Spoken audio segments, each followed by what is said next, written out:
It hopefully comes as no surprise that people don't enjoy paying taxes. In my 13 years of doing this, I've never met a single person that was excited to do it. So I have a sneaking suspicion that some of you, or maybe a lot of you, have wondered and even seriously considered this question. What exactly would happen if I just went ahead and converted my entire 401k or IRA right now? What would be the consequence? Well, that's exactly what we're going to take a look at in this video. We'll work through an example of what happens when a retired couple with a $1 million 401k converts the entire thing in 1 year. How does it impact their taxes and planning in the future? Stick around to find out. But first, I'm Curtis Crossland of Suttle Crossland Wealth Advisors, and the purpose of this channel is to discuss financial topics and ultimately help people build more tax-efficient retirements. So let's get into it. So the first thing we want to do is set the stage for this review. So if you're familiar with Joe and Jane, I've used them before in examples. We're going to use them again. Both are 60 years old and both retired at the beginning of this year. And in looking at their plan, their concerns have shifted from being able to retire to trying to understand how tax planning is going to impact them in the long run. Joe's been looking for ways to reduce his lifetime tax, and he really can't shake the idea of understanding what would happen if he was to just convert everything that was pre-tax all at once this year. We could probably make some guesses to it. Obviously, he would have an extraordinarily large tax bill, but what exactly would change in doing a single conversion of everything versus taking your time and doing it out over a series of years? And also we'll get a chance to look at not doing any of it, just taking things as they come, not doing any real conversion strategies or strategic recognition of income outside of what's going to be needed for living and outside of what might be required when they get to things like required minimum distribution years. So as is typical with a lot of the examples that I do, they're going to try to make their retirement work on a combination of things like their investments, cash that they have saved up as well, cash in the bank, and then things like Social Security. So take just a minute and try to guess, what do you think we're going to see when we look through this? Do you think they'll have higher taxes or lower taxes doing it all at once versus maybe taking a little bit more of a strategic approach in multiple years? Do you think they'll have less in taxes? Do you think they'll have a higher net worth at the end? Do you think they'll have a lower net worth? Try to make a guess on what you think is going to happen. We'll take a look and then we'll see how close we are. So let's talk a little bit about some of the specifics to their situation. We see a total net worth right about 2.1 million. When you look at the investments that they have, Joe's got $1 million in his 401k and Jane has 500,000 in hers. Then they have about 120,000 in the bank account. The house is worth 480 grand, and that's how we get to that total net worth of 2.1. So investments, 1.5. We have cash in the bank at 120K. These are the assets that are available to them. Next, we're going to take a look at what their retirement goals are going to consist of. And again, pretty straightforward stuff. Retiring age 60, they want to spend $5,500 per month in retirement.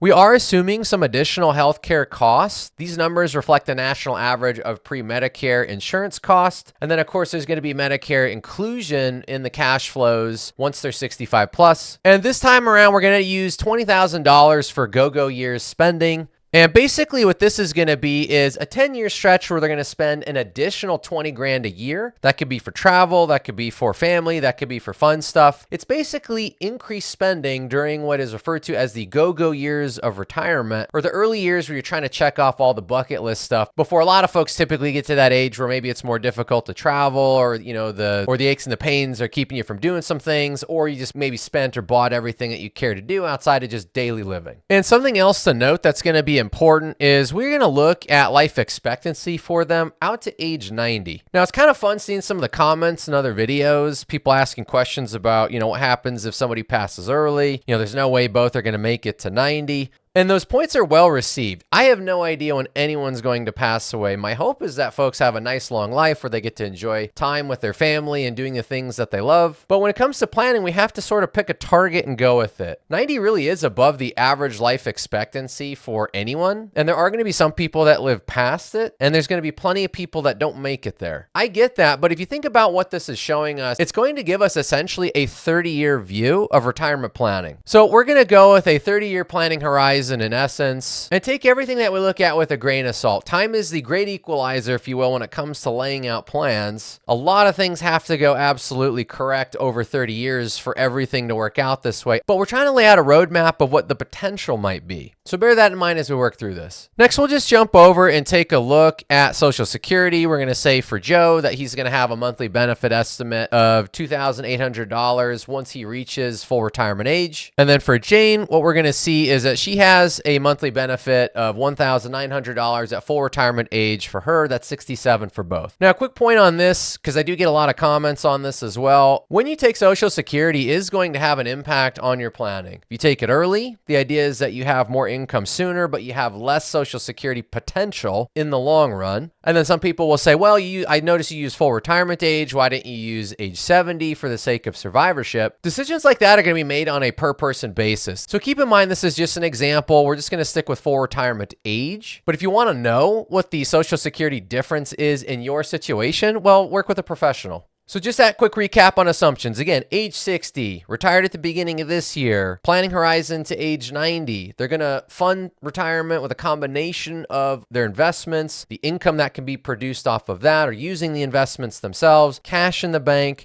and then Social Security. They do not have any pensions, rents, or royalties, anything like that. Monthly expenses, again, $5,500, and then 10 years of $20,000 per year for those go-go years spending. And after having done all the planning to see if they would have a successful retirement, now they're switching gears. They're more interested in the tax planning elements and effects of retirement. So with that out of the way, let's take an initial look at what their retirement is going to look like and some of the key numbers here. Monte Carlo has shown a very high probability of success. We see that median terminal value on accounts of almost 4.9 million. If we take a look at the path of their potential asset growth over time, we do see a high probability of having a pretty strong amount of assets at age 90, somewhere between 3.4 and 6.9 million in that 25 to 75% confidence level. But we don't see anything crash down to the zero line at any age. And if we take a look at what the withdrawals are going to look like out of their portfolios to help support their ongoing need, not surprisingly, you have a higher withdrawal rate, at least initially before Social Security kicks in. That withdrawal rate does drop off, and then eventually you see it pick up again once they have to start required minimum distributions at age 75. And this is, again, if they just live their lives, take everything as it comes, don't have any interest in trying to be strategic with income recognition early, basically just wait until required minimum years to take more out of their pre-tax accounts because of those minimum distribution requirements. So that's why you're going to see an uptick in the withdrawal rate here, but no projected income shortage. I do want to take a look at a couple other quick details. So I've actually hopped us over here to a summary of the projected tax payments for them. And I'll press my magic button over here and we'll actually get a total in the column. Projected total tax payment from the federal and state end of things is just a little bit over $1 million. Now let's jump over and let's take a look at what the total for their projected ending balance of accounts is looking like. So here we see a total of just under $6 million. And then real quickly, let's take a look at the tax adjusted ending asset number. And what that looks like is $5.359 million. Now, why would we spend any time looking at the tax adjusted number? Well, if you think about planning examples like this, where somebody is in essence projected to have a pretty high amount of assets at their passing, those have to go somewhere. If they go to charity, not a big deal. Charities don't have to worry about the tax effects of getting money through inheritance or through gifting. But as is often the case, the money flows to beneficiaries, kids, niece, nephew, brothers, sisters, essentially family. Money that goes to those folks isn't always tax-free. So there can be some tax effect on inheritance, and that has to be factored, especially in situations where you look at folks that basically spend their entire lives building this war chest. And as is the case that we're seeing in this example, and you see it pretty often with folks that do have successful retirements, is they can grow that asset base to a larger number than what they had when they started retirement. And so if you think about it, the effects of tax don't end just because you pass away. The effects of tax can also come through on things like having to do distributions out of IRA accounts for beneficiaries. They're going to have to pay the income tax. And we're not seeing it in this particular example, but there are folks, they do exist, that will end up having to worry about estate tax. Now, the goal in tax planning should hopefully also be that if you're going to leave money, you have an idea of what that tax ramification will look like. And hopefully, if you're interested in tax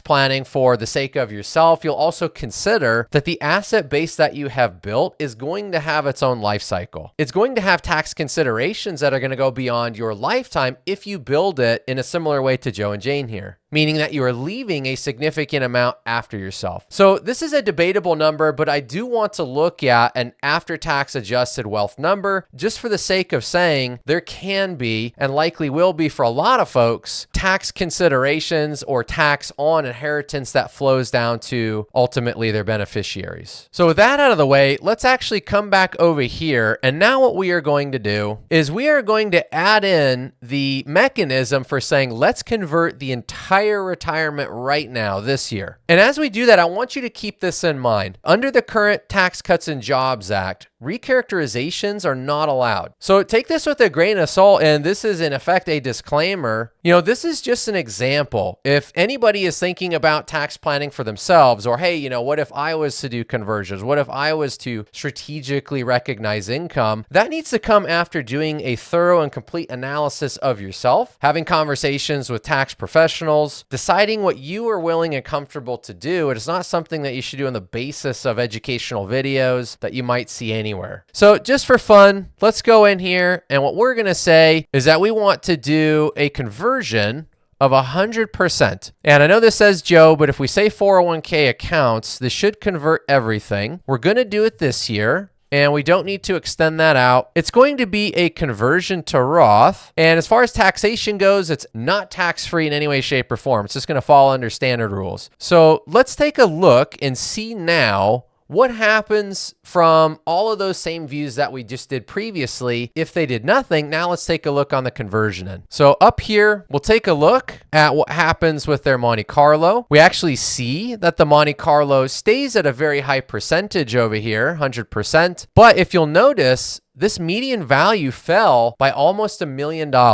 So now we're at that 3.967 number as their median terminal value on the basis of the Monte Carlo. If we look at their confidence chart, we see that dip initially. That's the money flowing out because they're going to have quite a tax bill. But similarly, we do see that the growth of assets to age 90 is positive. We also see in their situation that between that 5 and 95% confidence level, this bottom line or the left tail risk does not crash us down to zero before age 90 at all. So is there a material effect on their Monte Carlo? Well, yeah, the projection of assets is different. Why is that, you might ask? If you're going to do something as extreme as converting $1.5 million all at once, you're basically going to be locking in a ton of those dollars at higher marginal rates. But you're also going to have to come up with the money to do that. You're going to have to pay that tax, and that's going to be an extremely big tax bill. But to do something like this, you would in essence have to pay the tax up front to avoid having to pay any tax later. But that's going to come at the expense of a big chunk of your net worth now, and you'll have to kind of grow and build it back over time. So at least in the example of Joe and Jane, it looks like they'd be able to build back, but it's not going to show them the same projected median value through the Monte Carlo.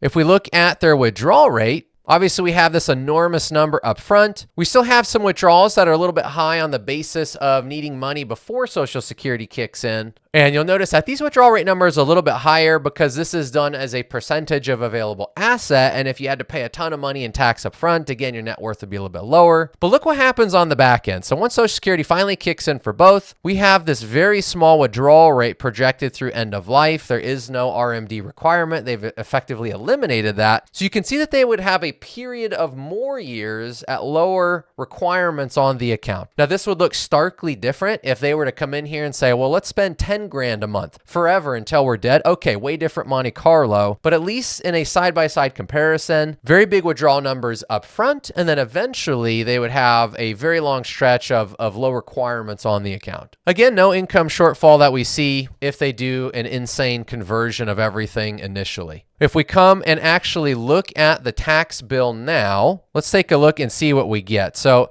tax bill now, I'll click my magic button here, and then look at this. Their total projected tax payment over the lifetime, $545,000. Compare that to before when it was $1 million. But I mean, look at this. Look how big this tax bill is to do this. And as we discussed before, they only have 120 grand in the bank. I get this question a lot within the comments. I see it all the time. How does somebody pay for conversions if they don't have, $500,000 sitting around in cash? Well, the reality is if you convert a sizable amount of money, or even in situations where you do conversions and you don't have cash on the side to facilitate that, the tax is going to have to be paid in part through distribution of the IRA. So while we're looking at the, conversion, if you will, of the entire account, a portion of the IRA would have to specifically be distributed to pay for the tax liability that would incur. And next I'll jump us to a look at what those account balances look like once they are dead. And here we see 4.367 according to the cash flow. And I hadn't mentioned it yet, but I've mentioned it in prior videos. You're going to get a little bit of a different number when it comes to the projection using something like the cash flow versus the Monte Carlo. But here we can see 4.367 as compared to, what was it before, the 5.959. Lower tax bill. You basically have half the tax bill in an insane scenario like this, but you also have quite a bit less in terms of the projected net worth. And that's because if you use a sizable chunk of your wealth up front, you're more than likely not going to catch up in a 30-year history. Now, maybe this number could catch up more if we extended their life expectancy, but we're just going to keep it where we're at now. Another thing to note here, if you take a look at this, 4.367 is the amount of money that would be available in this particular view, but it would be all in the Roth because they would have done that conversion. So another thing to note in this particular view, we can look at the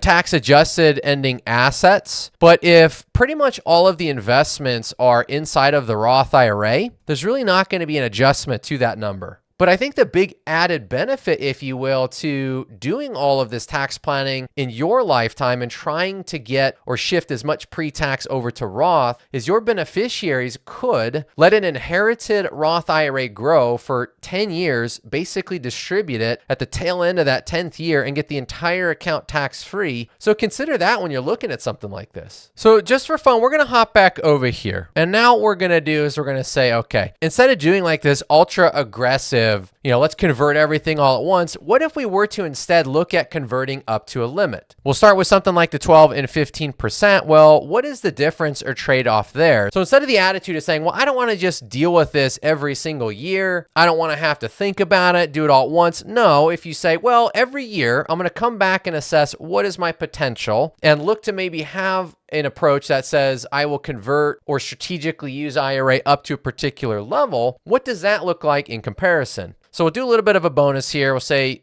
we'll convert it that 12 and 15% number. Again, 12% for TCGA, 15% if that sunsets at the end of 2025. Bear in mind, nobody knows what the tax code's going to look like past 2025 yet because things could change. But at least for now, we'll look at that. So coming over to the retirement analysis on the Monte Carlo. Okay, well, look at this. This looks like a pretty healthy number in comparison to what we saw previously in doing a conversion of the entire thing. We were sub $4 million on that terminal balance. Now our Monte Carlo is still showing us a very high probability of success. We see over here in the confidence that we have a growing net worth over time. We do not see within that 5 and 95% confidence interval anything crash down to 0. So all of this looks pretty similar except for that median number now looks more attractive. When we take a look at the withdrawal rates, not surprising, we have higher withdrawal rate numbers initially until Social Security kicks in. Then we do have some pretty low withdrawal numbers here through the end of life, and you'll notice that these are higher than what they were when Joe and Jane did a conversion of the entire thing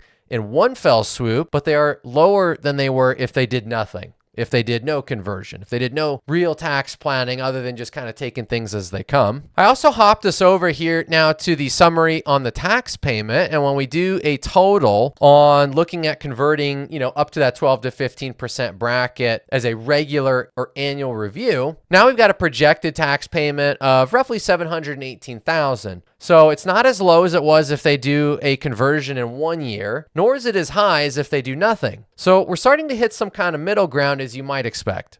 We'll jump and take a look at how those account balances end up. And here we can see we have a projected ending balance through the cash flows of just over 6.1 million. If they only convert up to that 12 to 15% level, they do not get everything over to Roth as they did in the example of converting everything all at once. But this is still an extremely healthy number. They do have quite a bit left over in their pre-tax account. And this goes back to what I had mentioned before about that idea of if this money gets left to beneficiaries, now it's going to be a tax planning puzzle for them and determining, what are they going to have to do in their distributions if they're a part of that 10-year window? How does that affect them if they are in peak earning years? If we come up here and take a look at some of the tax planning projections, we can actually see that they would have a little bit more in tax adjusted ending assets from doing the conversion at that 12 to 15% level than if they were to do nothing. just take things as they come. They would have lower taxes, and we kind of see that bear out. And this number is just federal. Keep that in mind. The total tax payment summary was projecting both federal and state. But let's take a look at some of the other interesting comparisons. The idea is if you are willing to pay a little bit more tax on the front end, you can save yourself in the long run on the basis of having lower required minimum distributions. If we take a look at tax-adjusted ending wealth, here we see about 5.8 million, and that's from doing those conversions at the 12 to 15%. So that's a healthier number than what we saw if they were to do a conversion all in 1 year. And it's a healthier number than if they did nothing.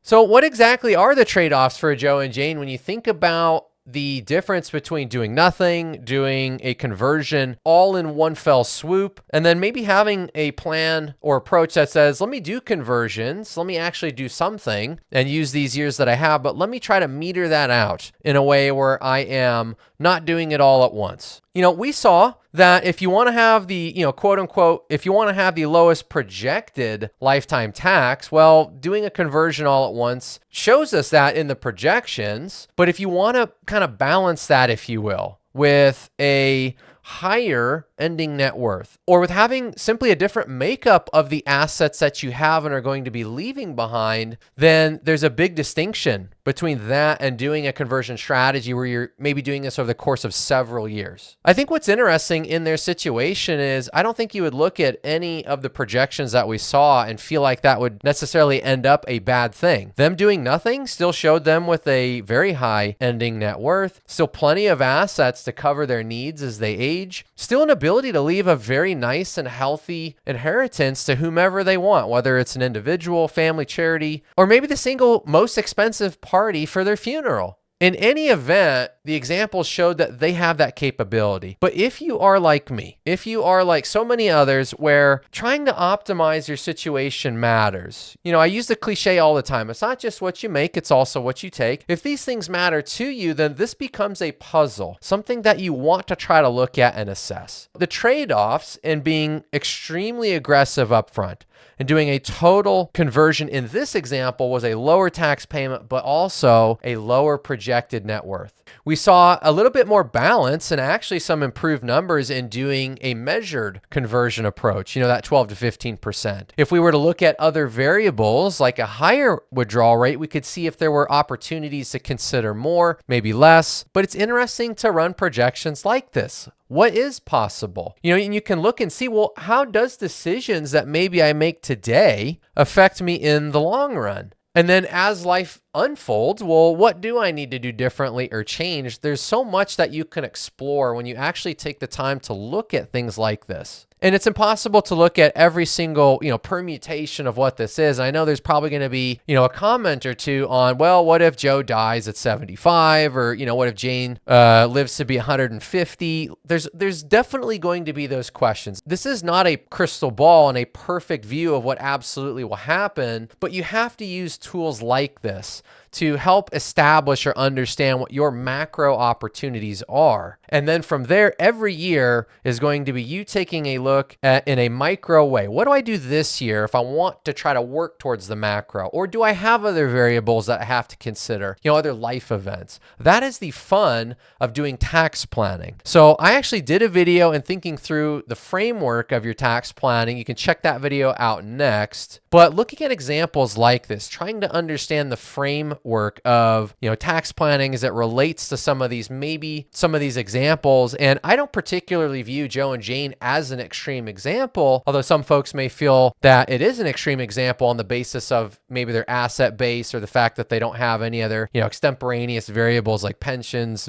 or fill in the blank. But my hope with videos like this is that it will get you to start considering what could happen. What is the potential? What if I do nothing? What if I do an extreme thing? What if I do something in between? I would love to know your thoughts on this. Are you the type of person that says, you know what? I love the idea of getting the lowest possible tax bill that I can. Does that mean I need to be, super duper aggressive in conversions way up front? And I don't care if my net worth maybe doesn't project to be as high. Are you the type of person that says, my brain hurts just thinking about this? Tell me what to do. You tell me how high to jump IRS and I'll do it. I'm not going to do any of this stuff up front or over the course of years. Are you that type of person? Are you someone somewhere in between. So I would love to know if any of these numbers surprise you. Is there a particular angle with some of these type of examples that you would like to see? Let me know in the comments. Leave me a comment and say, I am curious about this. I'm curious about that, for the sake of helping you gain a better understanding of the framework of thinking about tax planning.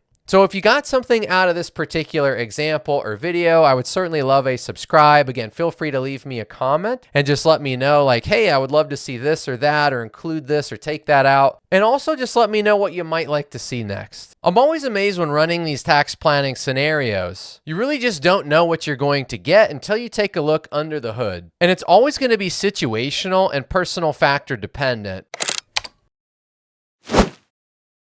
Do you have a scenario that's different, and are you curious about your own outcomes? Well, so check out our links and let me know in the comments. And if you know somebody that's been contemplating this exact thing, feel free to share the video with them as well. And who knows, maybe I'll make a video discussing your concerns next.